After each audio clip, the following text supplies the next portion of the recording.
Assalamualaikum warahmatullahi wabarakatuh.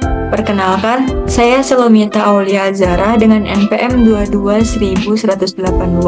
Di sini saya akan menyampaikan resum materi dari mata kuliah Sosiologi Hukum. Yang pertama, ada definisi sosiologi hukum. Sosiologi hukum merupakan kajian yang mempelajari tentang dampak diberlakukannya sebuah hukum di dalam masyarakat, sehingga gejala-gejala sosial dapat muncul dan berkembang dalam masyarakat. Sebagai ilmu monografis, maka sosiologi hukum berurusan dengan kenyataan hukum sehari-hari atau the full reality of law. Jika digabungkan antara hukum dan sosiologi, maka tampaklah keterkaitan antara keduanya. Hukum sosiologis yang dimaksud adalah hukum yang berbicara tentang hakikat manusia dan masyarakatnya. Artinya, bagaimanakah perilaku hukum itu sendiri yang justru ada dan tumbuh di tengah-tengah kehidupan sosial masyarakat. Pendekatan sosiologis terhadap hukum merupakan usaha untuk memahami hukum dari segi tingkah laku sosial masyarakat. Dalam hal ini, pandangan sosiologis terhadap hukum bukan berdasarkan analisis terhadap produk hukum secara normatif, melainkan melihat hukum dari sisi perilakunya. Hukum bisa menjadi a tool of social engineering jika semua elemen baik perbuatan hukum, penegak hukum, masyarakat, dan semua unsur terkait saling menunjang untuk menciptakan budaya hukum yang memiliki nilai-nilai keadilan bagi semua pihak. Dan penegak hukum seharusnya tidak sekedar menurut aturan normatif seperti yang termuat dalam undang-undang, tapi juga harus melihat hukum yang hidup di tengah-tengah masyarakat itu sendiri, dan disinilah yang disebut dengan paradigma hukum sosiologis. Lalu, perbandingan sosiologi of law dan sosiological jurisprudence. Sociology of law lahir di Italia dan dikenalkan oleh Anzillotti. Sosiologi of law adalah sosiologi tentang hukum yang merupakan cabang sosiologi dengan melihat bahwa hukum merupakan bagian dari masyarakat yang ada. Sedangkan sociological jurisprudence berasal dari pemikiran orang Amerika yang bernama Ron Spohn. Sosiologi jurisprudence adalah ilmu hukum sosiologis yang merupakan cabang ilmu hukum. Olehnya itu, yang digunakan adalah metodologi ilmu hukum. Ilmu ini memfokuskan diri pada perbuatan hukum dan prinsip-prinsipnya yang keberlakuannya secara efektif di masyarakat. Lalu, siapa objek utama sosiologi hukum? Objek utama kajian sosiologi hukum adalah masyarakat.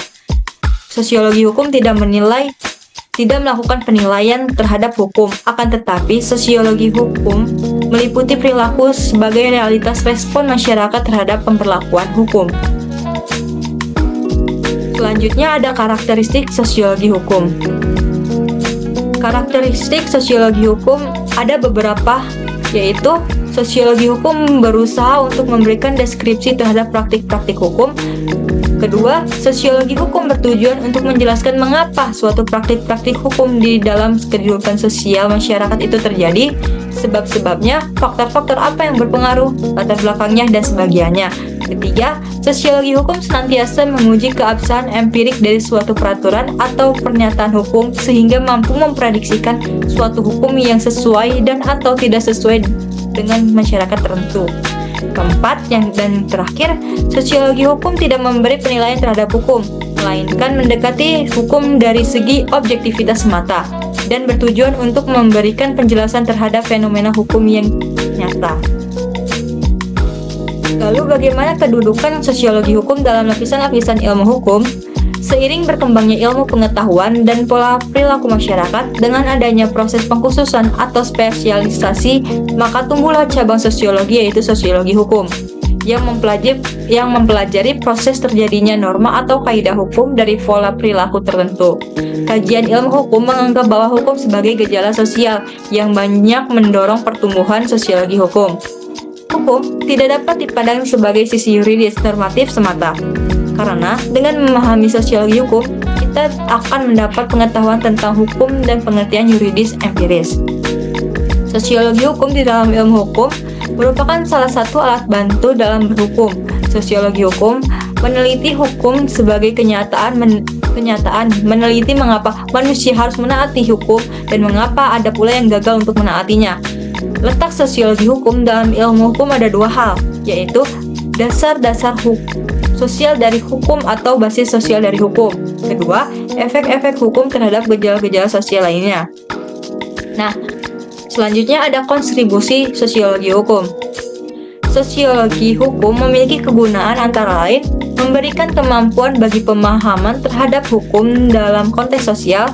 Penguasaan konsep-konsep sosiologi hukum dapat memberikan kemampuan untuk mengadakan analisa terhadap efektivitas hukum dalam masyarakat, baik sebagai sarana pengendalian sosial, sarana untuk merubah masyarakat, sarana mengatur interaksi sosial agar mencapai keadaan sosial tertentu. Nah, selanjutnya ada perintis sosiologi hukum. Sebenarnya ada banyak perintis sosiologi hukum, namun saya akan mengambil dari beberapa saja. Seperti satu, ada Ibnu Khaldun. Sosiologi menurutnya merupakan sarana untuk memahami sejarah dan kondisi sosial masyarakat pada suatu generasi, proses perubahan dalam suatu masyarakat, faktor dan pengaruhnya dalam peta peradaban suatu bangsa. Kedua, ada Roscoe memiliki pendapat mengenai hukum yang menitik beratkan hukumnya pada kedisiplinan dengan teorinya, yaitu Law as a Tool of Social Engineering, bahwa hukum adalah alat untuk memperbarui atau merekayasa masyarakat. Selanjutnya ada Eugene Ehrlich. Dalam prinsip dasar sosiologi hukum, Eugene mengembangkan pendekatan sosiologi terhadap studi hukum dengan berfokus pada bagaimana jaringan dan kelompok sosial mengatur kehidupan sosial. Selanjutnya ada Holmes. Sosiologi pemikiran hukum lebih terkait dengan proses hukum karena baginya setiap hakim bertanggung jawab membentuk hukum melalui semua keputusannya. Dirinya lah sosok yang mencetuskan the life of law is not logic. It has been experienced, bahwa kehidupan hukum tidak pernah didasarkan pada logika, tetapi merupakan pengalaman yang isinya harus dideskripsikan oleh sosiologi hukum. Nah, terima kasih, sekian yang dapat saya sampaikan. Kurang lebihnya saya minta maaf. Wassalamualaikum warahmatullahi wabarakatuh.